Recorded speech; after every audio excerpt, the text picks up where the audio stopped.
Hello and welcome to our YouTube channel. So in this video, we are going to understand the disease prediction project using machine learning algorithm. So as far as the disease is concerned, we can predict using some symptoms or some tools or some test that can be used. But for this particular project, we are targeting on the symptoms of the patient, and the idea of this project is to give input in terms of how we interact with the doctor.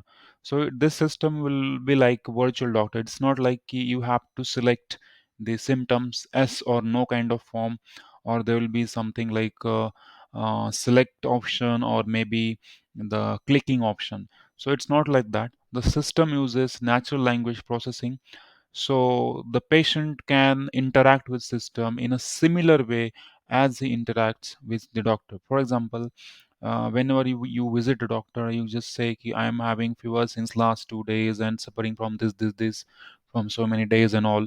So this is how you speak with the doctor or any real person. And the same thing you can do with this system as well. Here you can type in a similar way, I'm having fever since last 2 days and all those things, whatever you want to speak. Then the natural language processing or the NLP algorithm will extract meaning from that paragraph, will understand your paragraph, will find the meaning from that paragraph, and based on that, it will predict what kind of disease you are having. Not only that, it will also suggest the drug which is you have to take. And if you rate that drug properly, or if the rating is given uh, more than 3, then that drug will be recommended again. But if you are not giving a good rating to that drug, then the second drug will be recommended, or the another drug will be recommended. So that is the thing, or that kind of medicine will not be recommended again. The different medicine will be recommended. So that is the funda behind this project. Again, to implement this project, we are using Python and SQLite database. Also at the backend side, we are using the Flask framework of Python for the backend coding and to create the web application.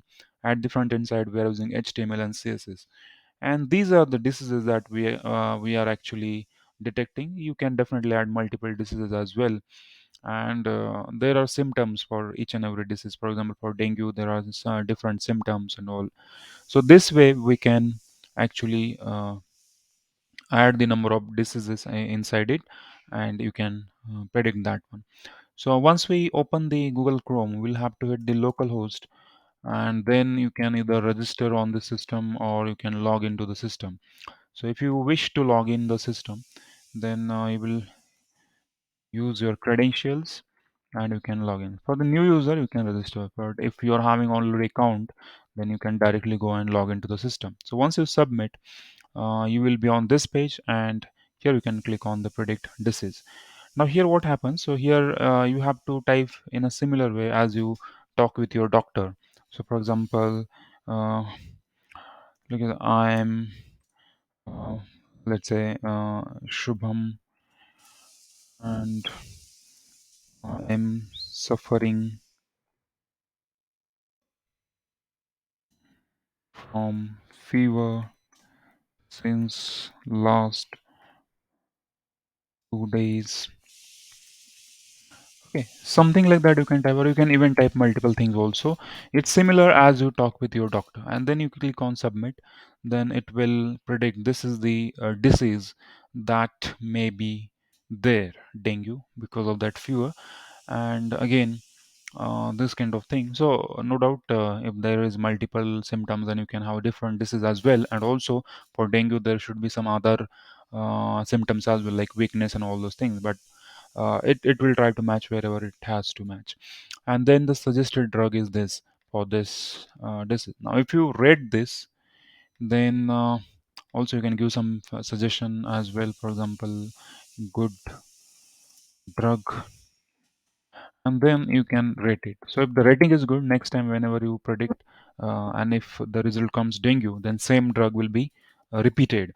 But if the rating was not good, then that drug will not be recommended. So that is the basic funda used in this particular project to recommend the drug. And that's all about the complete implementation of this project. In case you need any guidance or the code of this project, then you can check the description box under this video. Thank you.